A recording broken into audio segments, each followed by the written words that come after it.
Students, welcome to our channel solution pharmacy. आइए हम लोग यूनिट 2 में आगे चलते हैं, नया टॉपिक देखते हैं, दैट इज एड्रिनर्जिक एंटागोनिस्ट।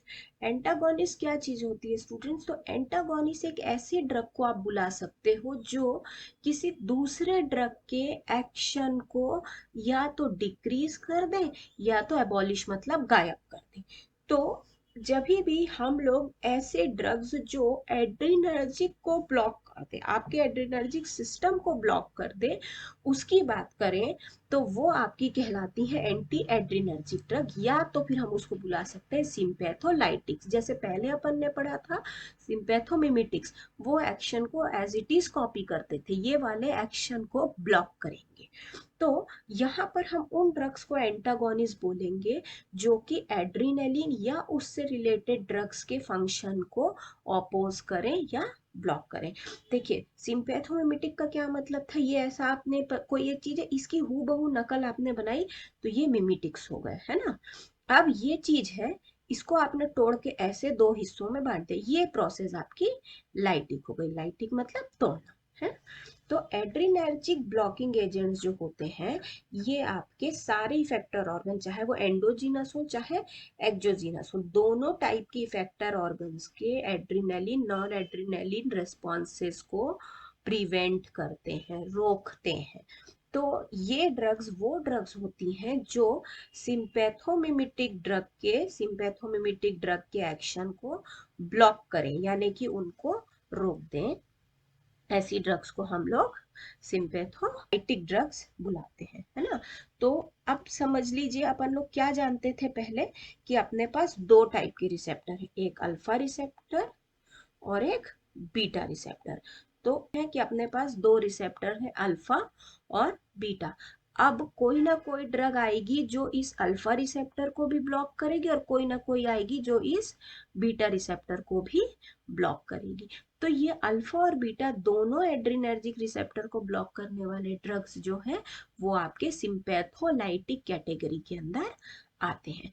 इसका मेन यूज जो है, इसका क्लिनिकल इंपॉर्टेंस बहुत है, लेकिन जो मेन यूज है वो है कार्डियोवास्कुलर डिजीज के ट्रीटमेंट में। तो अभी देखिए, जो हमारे एड्रिनर्जिक ब्लॉकर्स हैं वो आपके आइदर अल्फा रिसेप्टर से इंटरैक्ट होते हैं या बीटा रिसेप्टर से। ठीक है। कोई ड्रग ऐसा होगा जो पर्टिकुलरली बीटा 1 के लिए एंटागोनिस्ट होगा तो उसका इफेक्ट होगा हार्ट पर। कोई ऐसा होगा जो पर्टिकुलरली बीटा 2 के लिए ब्लॉकिंग का काम करेगा तो वो असर करेगा आपके रेस्पिरेटरी सिस्टम पर। कोई जो सिर्फ अल्फा 1 के लिए होगा वो स्मूथ मसल्स पे और हार्ट की मसल टिश्यू पे। और कोई जो अल्फा 2 के लिए होगा वो नेसल स्टिफनेस, यानी वही जो हमने नाक जम वाली कंडीशन देखी थी, और मियोसिस के लिए, है ना। तो अगर हम साइट ऑफ एक्शन के आधार पर बोले तो हमारे पास एड्रिनर्जिक एंटागोनिस्ट को डिवाइड करने के दो तरीके हैं। पहला है अल्फा एड्रिनर्जिक ब्लॉकर। तो ये जो अल्फा एड्रिनर्जिक ब्लॉकर्स है उनका पर्टिकुलर रिस्पॉन्स आपका या तो अल्फा 1 पे होता है या अल्फा 2 पर। अगर ये अल्फा 1 पर रिस्पॉन्स दिए तो ये आर्टरीज और वेन्स को क्या करेंगे? कॉन्ट्रैक्ट करेंगे। और अगर अपन अल्फा 2 की बात करें तो इसका काम होगा सिंपैथेटिक आउटपुट को सप्रेस करना, वेगल टोन को इंक्रीज करना और प्लेटलेट्स को एग्रीगेट करना मतलब जमा करना, और साथ में नॉर एपिनेफ्रिन के रिलीज को रोकना, इनहिबिट करना नॉन एपिनेफ्रिन के रिलीज को रोकना। अगर मान लीजिए कोई ड्रग अल्फा 1 को ब्लॉक करता है तो वो वेसल्स के कॉन्स्ट्रिक्शन को रोकेगा, इनहिबिट करेगा। ये वेसल्स थे, ये सिकुड़ रहे थे, तो इनके सिकुड़ने को रोकने का काम कौन करता है? जो अल्फा 1 के ब्लॉकर्स होते हैं।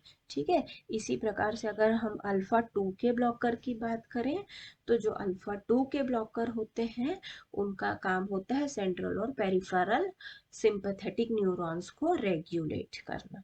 ऐसे ड्रग्स जो आपके अल्फा 1 अल्फा 2 दोनों के लिए एंटागोनिस्ट का काम करते हैं, they are known as alpha receptor agonist. अब इसके अंदर वो पर्टिकुलरली अल्फा 1 अल्फा 2 भी हो सकता है, नहीं तो कॉमन भी हो सकता है। ठीक है, तो ये ड्रग्स ऐसी होती हैं जो आपके पर्टिकुलरली अल्फा के साथ ही असर करेंगे, बीटा पर इनका कोई भी अफेक्ट नहीं होगा। सपोज ये हमारा अल्फा रिसेप्टर है और ये बीटा रिसेप्टर है, ये अल्फा हो गया, ये बीटा हो गया। अब आपने एक ऐसी ड्रग डाली जो कि अल्फा रिसेप्टर एंटागोनिस्ट है, तो वो केवल इसी रिसेप्टर पर अपना इफेक्ट देगी। सेम ड्रग आपने यहाँ डाली तो इसका कोई भी इफेक्ट आपको देखने नहीं मिलेगा। अब आ गए हम पर्टिकुलरली बीटा एड्रिनर्जिक ब्लॉकर पे। ये ड्रग्स ऐसे होंगे आपके जो सिर्फ और सिर्फ आपके बीटा पर काम करेंगे, बीटा रिसेप्टर्स को ही ये केवल ब्लॉक करेंगे। ये क्या करते हैं, स्लो कर देते हैं किसको, आपके हार्ट रेट को, और आपकी जो मायोकार्डियल एक्टिविटी है, मायोकार्डियल कॉन्ट्रैक्शन है, उसको भी ये डिक्रीज कर देते हैं। इससे क्या होगा कि जो वेंट्रिकल्स हैं उनका डायमेंशन कम हो जाएगा। सपोज हमारे वेंट्रिकल का साइज इतना बड़ा है, तो बीटा ब्लॉकर की प्रेजेंस में वो ऐसे सिकुड़ जाएगा, थोड़ा छोटा हो जाएगा, उसका डायमेंशन डिक्रीज हो जाएगा, ऑक्सीजन का कंजम्पशन वो भी डिक्रीज हो जाएगा, इन ऑक्सीजन की इनटेकिंग हमारी कम होने लगेगी। इससे हार्ट रेट भी कम हो जाएगा और आर्टरीज पर प्रेशर भी कम हो जाएगा, है ना। तो ये ड्रग्स क्या करते हैं, आपके जो सिंपैथेटिक टर्मिनल्स है, यानी कि जो आपका नर्वस सिस्टम है, इसका जो सिंपैथेटिक एंड है, वहां पर नॉर एड्रिनलिन के रिलीज को रिड्यूस कर देते हैं। ठीक है, इसके बाद इनका और एक काम क्या है कि ये किडनी से रेनिन को डिक्रीज कर देते हैं, साथ में बीटा रिसेप्टर को ब्लॉक कर देते हैं। ठीक है, इसके बाद इनका और एक काम क्या है, ये कैटेकोलामीन के एक्शंस को इनहिबिट कर देते हैं, और साथ में ये ऐसे ड्रग्स हैं जो पर्टिकुलरली आपका बीटा रिसेप्टर से ही जुड़ते हैं, है ना। तो जैसे ये अपना बीटा रिसेप्टर हुआ, आपने ड्रग डाला तो ये इसी से जुड़ेगा, आपका जो अल्फा रिसेप्टर है उसके साथ इसका कोई एक्शन देखने को नहीं मिलेगा आपको। आइए इसका क्लासिफिकेशन देखते हैं। क्लासिफिकेशन के अंदर आपका आता है एड्रिनर्जिक, जैसे ये हो गया आपका एड्रिनर्जिक ब्लॉकर्स, है ना।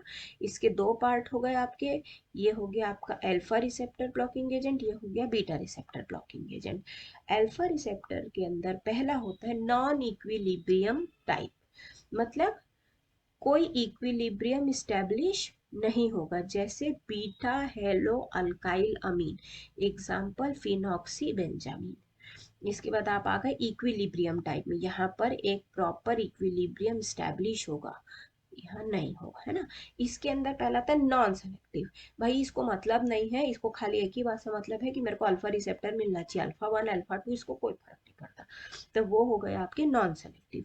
नॉन सेलेक्टिव को फर्दर डिवाइड करते हैं एर्गोट एल्कलॉइड, इमिडाजोलिन, और दूसरा है मिक्स्ड जिसका कुछ क्लियरेंस नहीं है। तो एर्गोट एल्कलॉइड मतलब जो एर्गोट से मिलते हैं, जैसे एर्गोटामिन। इमिडाजोलिन जो इमिडाजोल की रिंग कैरी करते हैं, जैसे टोलाडाइजिन। फिर मिसिलेनियस जिसका एक्शन क्लियर नहीं है, दैट इज क्लोरप्रोमाजीन।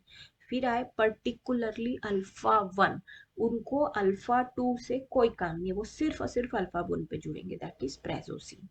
फिर अल्फा 2 की बात करें तो योहिम्बिन। इसके बाद अगर अपन बीटा पे जाएं, तो जो बीटा रिसेप्टर्स हैं आपके, वो आपके दो पार्ट में डिवाइड होते हैं। एक होता है नॉन सेलेक्टिव, यानी बीटा 1 बीटा 2 दोनों के लिए कॉमन, और कुछ होते हैं जो पर्टिकुलरली कार्डियो सेलेक्टिव होते हैं, यानी कि ये सिर्फ और सिर्फ आपके बीटा 1 से जुड़ेंगे, जैसे कि एटिनोलॉल, इनको बीटा 2 में आप नहीं जोड़ सकते। अब आ गए जो कॉमन वाले हैं, पहला है विदाउट इंट्रिंसिक सिंपैथोमिमेटिक एक्टिविटी, ये ड्रग का एग्जांपल है प्रोप्रेनोलॉल। फिर विथ इंट्रिंसिक सिंपैथोमिमेटिक एक्टिविटी, इसका है पिनाडालोल। और फिर है कि इनका थोड़ा सा अल्फा के साथ भी ब्लॉकिंग होगा, बीटा पे तो होगा ही, इनको अल्फा से भी मतलब है और बीटा से भी मतलब है। ऐसे ड्रग्स इनको हम बोलते हैं लिबेटोलॉल। ठीक है, अब यहाँ पर आपके लिए एक नया वर्ड आया है, दैट इंट्रिंसिक सिंपैथोमिमेटिक एक्टिविटी। इसका क्या मतलब है, इसका मतलब ये होता है कि ये कुछ ऐसे ड्रग्स होंगे जो आपका पार्शियल एगोनिस्ट इफेक्ट देंगे रिसेप्टर के साथ। मतलब अभी हम लोग एंटागोनिस्ट की बात कर रहे थे जो ऐसा इफेक्ट दे, लेकिन ये क्या करेंगे, ये ऐसा लूज सा इफेक्ट देंगे, यानी कि पार्शियल, ना तो एंटागोनिस्ट पूरा होंगे ना एगोनिस्ट पूरा होंगे, ये देंगे आपको एक partial agonist effect to the receptor. तो इस तरीके की एक्टिविटी जो ड्रग आपको देते हैं, they are known as intrinsic sympathomimetic activity. तो स्टूडेंट्स ये था हमारा introduction about the antagonist of adrenergic system. I hope आपको ये कंटेंट समझ में आया होगा। अगर आपको ये नोट्स चाहिए हो तो प्लीज़ आप हमारा ऐप सॉल्यूशन फार्मेसी डाउनलोड करें, वहाँ नोट्स अवेलेबल हैं। Thank you so much.